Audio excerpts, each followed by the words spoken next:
Alrighty then, back once again for another reaction. This time it's Once Upon a Time, Season 3, Episode 20. This is the last episode of my current recording session. It is pretty much 20 to midnight as I speak, so I am very much nearing the limit of when it's feasible to record these without being too much of an annoyance. So this also means that episodes 21 and 22 will be perfectly saved for another recording session. As I say, hopefully before the end of the week I'm posting this. Those two episodes as a finale on their own, pretty good.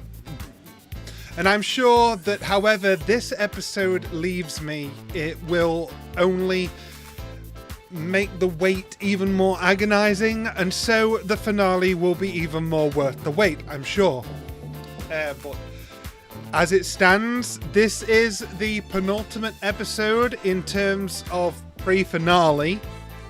This is the last free episode until the double. And the baby's coming! Hooray! Its first taste of the world is going to be peril, but it's coming. So, yeah, that was the cliffhanger we ended on. I noticed as I was trying to get the perfect frame after the recap, like I always do, that we are starting off at the hospital, so we are picking up right where we left off. But as usual, don't know the title, so I can't really guess as to what's going to happen in this episode. But all I can say is that I hope that the delivery is a safe one, the baby's alright for now, and that we get an update on whatever Hook is doing and how he's coping with the fallout of last episode. Because despite him trying to do the right thing, certain things about the way stuff has happened has caused a bit of a rift. Sort of undone a bit of the trust built between him, Emma, and the rest. Like, they especially don't know where the bottle came from, and so that's a big hole in Hook's story from their perspective. But we, the audience, got to see that it was thanks to Neil that he got that potion and message. So, yeah, very complicated to do with Hook. I'm hoping everything turns out alright and he gets some sort of badass moment that redeems him in Emma's eyes, because he deserves it. Because he was, on the whole, trying to do the right thing. Remember, even I slightly misjudged him, and I'm a massive fan of him. I was like, oh, so you want to take Henry with you? You just both want to get out of here. Like, I didn't consider that he was just sending Henry off just to protect him, and he was still going to stay. Even I slightly misassumed when it comes to Hook. It's just sometimes there's these innate biases that people can't shake off, and that's part of being human, and I guess that's what happened in the previous episode. But yeah, that's basically all I can ask for from this episode, and we'll see if it gives it to me. Last episode of the night, I hope it's a good one. Let's go.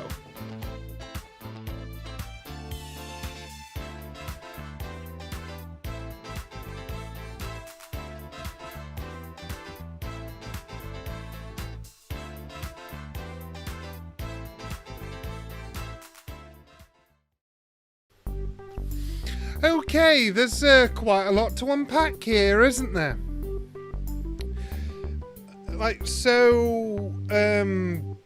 Zelena, I'm going to take a stab in the dark here, and I'm going to say that she was pretending to be powerless, and she might have some left over, because, unless she has some sort of Horcrux like technology going on with the pendant. It makes me wonder if she was able to add an enchantment to it somehow so that it functioned like Voldemort's Horcruxes.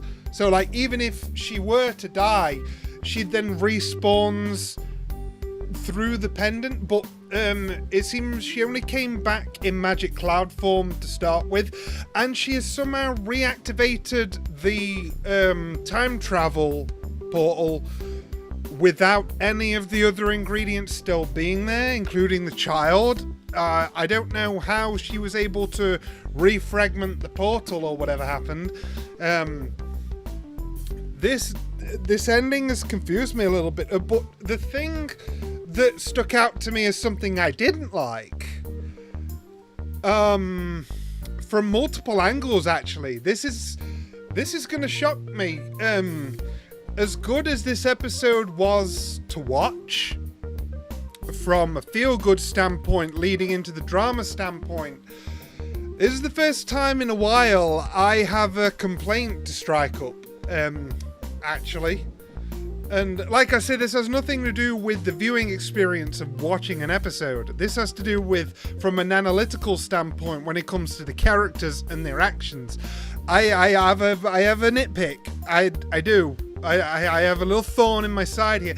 And although it tracks, don't get me wrong, it tracks with how Rumpel would take the vengeance of over his son's death more seriously than anything, I did at least expect him not to trample all over Belle like that. That is a sour sticking point with me, and the second Belle finds out about this, that is going to be the toughest challenge they've had to overcome yet in their relationship that has already been rocky enough as it is when it comes to trust. Like, she has put her faith in you so much, buddy. She, no hesitation, gave you that. Revealed that she had it and gave you it. You walked all over it. I'm just saying, heads up, if I was in Belle's position and I learned of this, I would walk away. I would be done. No matter what we'd been through before, if you're gonna just so blatantly do that, even like marriage proposal over it and talk big about trust and everything like that, like, I'm gonna say fuck you and leave if I was in that position. That's what I'm saying. That's what makes me take a bit of a thorn with what's happened. I know that there's always a way for characters to make up with each other and stuff like that, and you know, it's probably not the end of the world. It's probably something to get mad about for an episode or two. You know how it goes. But in a real life scenario, on that scale of bold-faced lying and deception while talking so much about trust in the relationship, I am almost offended on Belle's behalf. It's a very weird feeling. That I feel gross thinking about that. That doesn't sit right at all. I don't know how it is for any of you, but that rubs me the wrong way in many directions that are all the wrong way. I just, thinking about it from Belle's perspective, I'm disgusted. Like, from a certain viewpoint, I get it. I do. I don't want anybody thinking that I think this is an illogical decision. It's not. This does track. I am in no way saying it doesn't track for Rumpel. I'm just saying I'm disappointed. And that's putting it lightly. It really is. But on the whole, this was great. I love how a lot of this got resolved. And yeah, it looked like things were heading for a very happy ending indeed.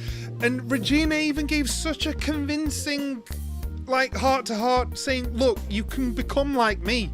It's never too late to just decide to be good and then do your best to change. Like, she was able to cast light magic and it was awesome. And she's like, you can do it too if you just believe in yourself and actually try and change. Like, I love that she tried to extend a hand to her sister, like regardless of whether it's doomed to fail or not. The fact is she tried, and I think that matters, and it's a reflection of how far Regina's come, that she is then trying to pass it on to others. Like their family, but still, like, I think it's really cool that Regina has tried to full circle this whole thing. And of course, Rumpel has to come along and ruin things, especially now it looks like Zelena has found a way to go back to the past after all, so the consequences of that are probably what we're going to have to deal with over the following 2 episodes. Great. Like, hopefully she doesn't change too much, because if she changes what she wants to, then half of the cast aren't born, as they were describing an episode or 2 ago. So that's not good. So I hope things don't go that far, because otherwise that's a lot of damage to undo, and when you're missing a lot of the cast, I don't think that would really work for a season finale. So something's going to be happening in the past. Or like I say, something has changed, and then we have to work out what it was that caused the butterfly effect. And this is when my brain starts frying, because this topic in television gets complicated.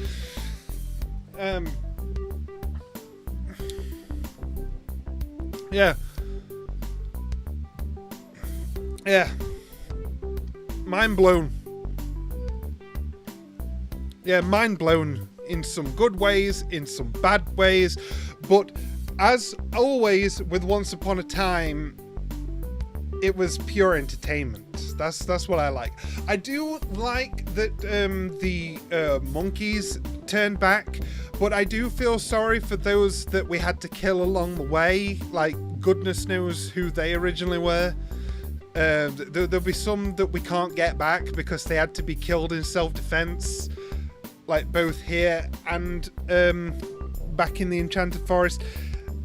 You know, so that kind of sucks. I hope that we didn't miss anybody too important. But I think, for the sake of continuity, I think it'll be like mostly extras and random people. Although any loss of life is terrible, of course.